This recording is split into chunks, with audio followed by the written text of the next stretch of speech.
welcome back to my channel. I hope you're doing well. I hope you've had a lovely week. If you're new here, my name is Emme. I am a Brit. I moved to Canada almost 6 years ago, which is craziness. And I usually do videos on YouTube about living in Canada, moving abroad, life abroad, travel related things and stuff like that. So if you're interested in that kind of content, don't forget to check out the rest of my channel and subscribe if you want to. Today's video is the next installment in my moving to Canada guide. I know that's not very inventive or original title, but it's what I came up with. And basically this series is designed to help you understand what you need to do to get to Canada, about visas, about getting a job. And this week's video is all going to be about your first week in Canada. This is something that I really wish that I'd have had when I first moved to Canada. Honestly, thinking back, I really just winged it, which was not the best way to go.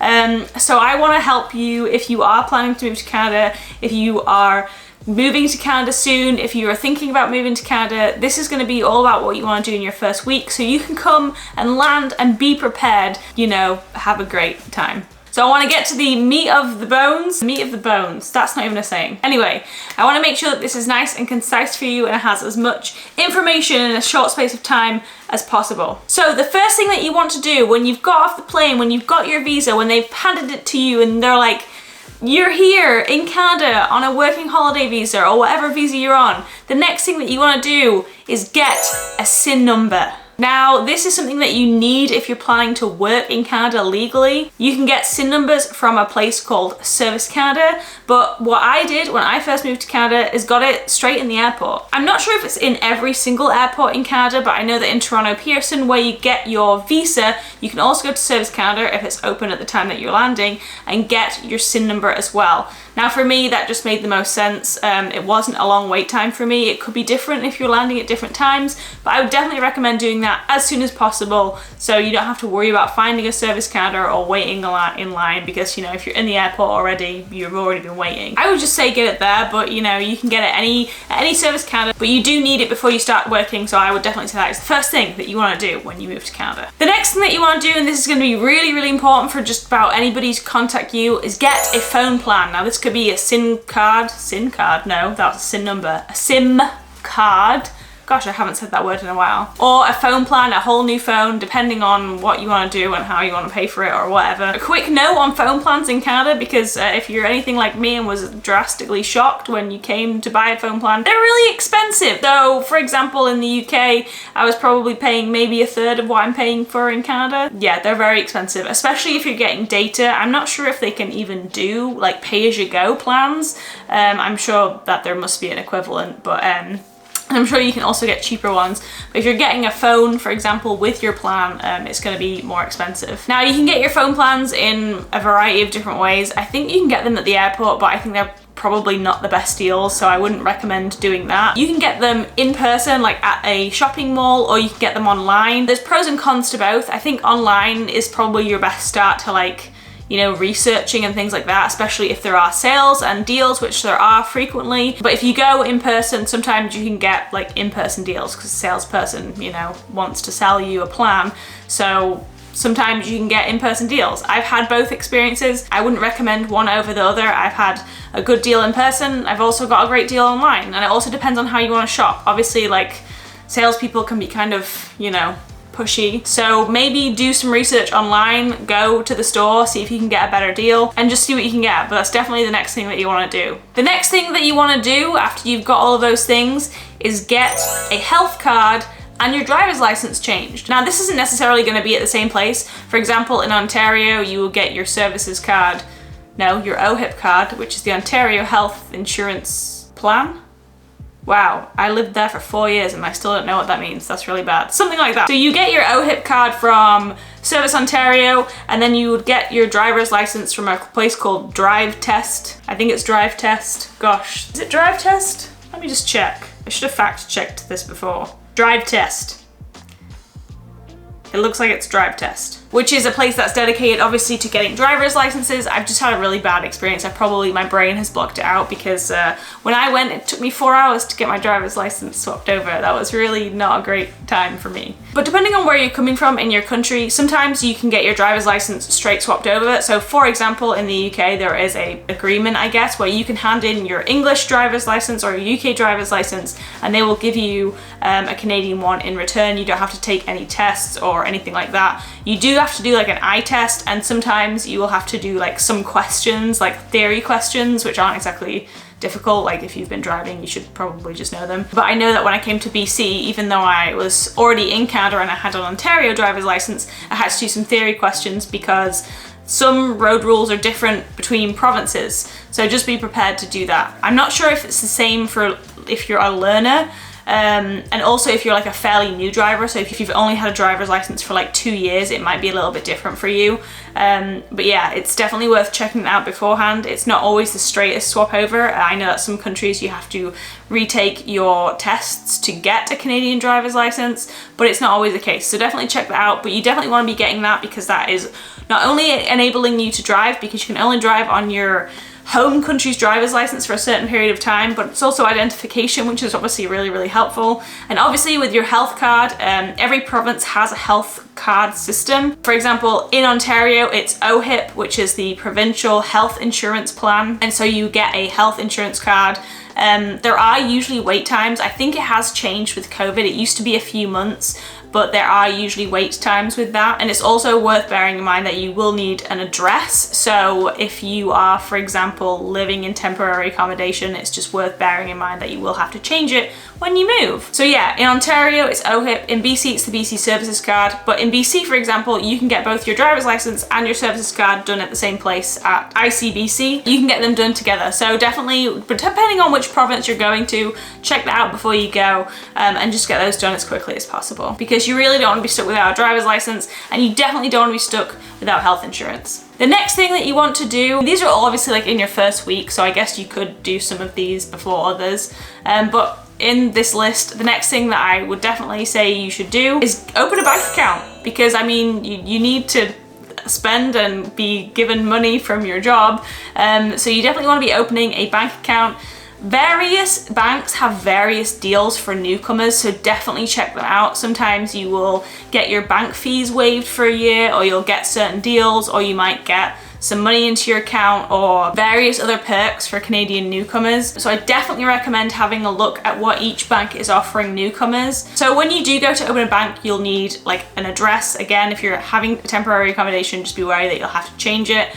And also you will need a phone number, I believe that is correct. And when you do open your bank, obviously you're gonna get a debit card, because I mean, that's how you're gonna access your funds. But I'd also say get a credit card. Now, a credit card isn't something that I ever had before I came to Canada. It was, I don't know, I feel like in the UK, credit card's not really seen as a good thing. But in Canada, there are some things that you need to use a credit card for, and also is incredibly useful. So for example, if you're staying in a hotel and you're gonna put a deposit down, in my experience, I'm obviously not a professional, this isn't advice, this is just for entertainment. Also with a credit card, you can get various perks. So depending on which credit card you get, obviously when you first get to Canada, you're not gonna have a great credit rating. Well, you'll have probably no credit rating.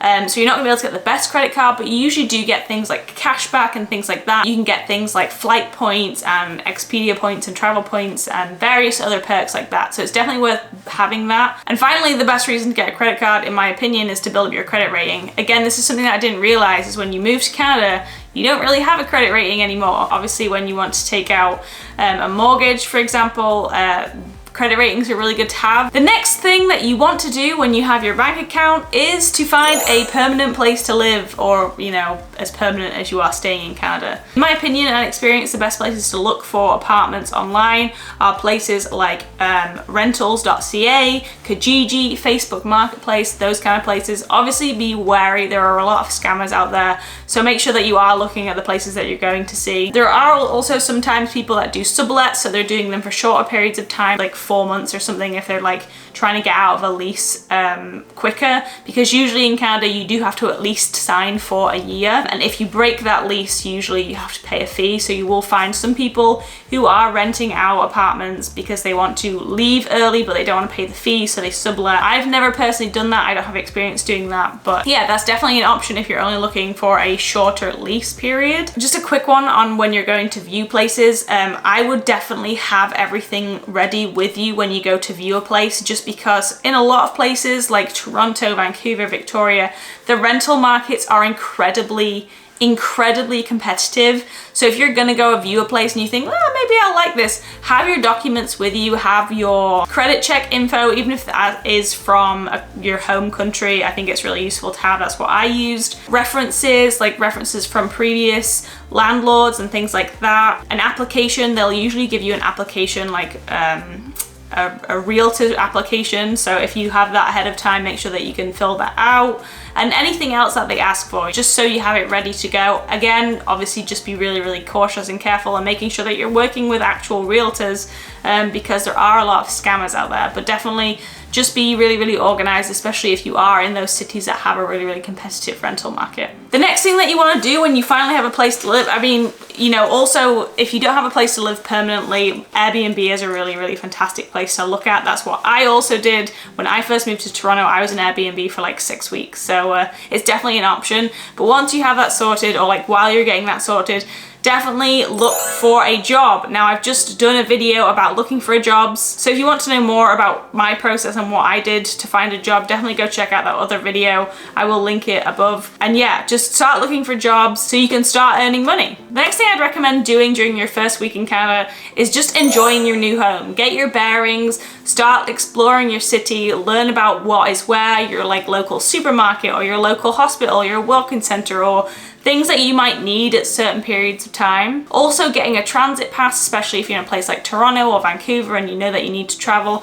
getting a transit pass and getting used to transit is really helpful, not just for getting your bearings, but also, you know, if you're doing job interviews around a city and you need to get places, this is really helpful to know beforehand, so it takes a little bit of stress off when you actually have to do it. Also, have a look online and in person for communities that you can join, like Facebook groups for, like, for example, there's lots of Facebook groups for like Brits in Vancouver, Brits in Toronto, Brits, I think even in Victoria there is one, or wherever it is that you're from. Have a look at these communities online. And also, you know, if you enjoy rock climbing or going to the gym, have a look for places like this that you can meet people and go and do things and just try to get integrated into your new community, because that's really what's going to make it feel like home. And finally, what I would do, especially once you've finally secured a place, a lot of places that you will rent out come unfurnished, so you want to start looking for, you know, furniture. Some great places to go if you have access to are IKEA or HomeSense or Structube, or if you don't want to buy new or you're on a budget, definitely have a look at Kijiji, Facebook Marketplace, the thrift stores, or even garage sales in the summer. Like, you can get so much good stuff. Thrifting is so big in Canada. I think that we have so many of our home stuff from thrift stores, and one, it's way more sustainable, and two, you can just get really good deals. So definitely don't forget to look for furniture to actually furnish your new home when you finally get it. Anyway, I think that pretty much wraps up everything that I can think of to do in your first week in Canada. I really hope this helped you. Obviously, like, it seems quite overwhelming when you put it all together like that, but obviously, you know, just take it easy. Don't get too stressed, don't get too overwhelmed. There are so many people in the same boat as you and so many people that have done this before and that are doing this, so don't worry, enjoy the process, enjoy the journey, and yeah, just stay organized, enjoy yourself, and you know, you'll feel right at home soon. I always say this, but it is quite a stressful journey, but it's always worth it in the end. So if you do have any questions or comments, don't forget to drop them down below. I try to answer everybody, and if I don't know the answer, I will try and point you in the right direction, or somebody in our community can probably answer it. And if you enjoyed this video or you got any value from it at all, please don't forget to hit like and subscribe to the channel, comment down below. And if you want to know when I next post a video, which is every week, by the way, sometimes they're talking head videos like this, other times they're vlogs. So if you do want to know next time I post a video, don't forget to hit the little bell notification so you get reminded when it happens. Until my next one, I hope you have the most wonderful day, and I'll see you again very soon. Bye.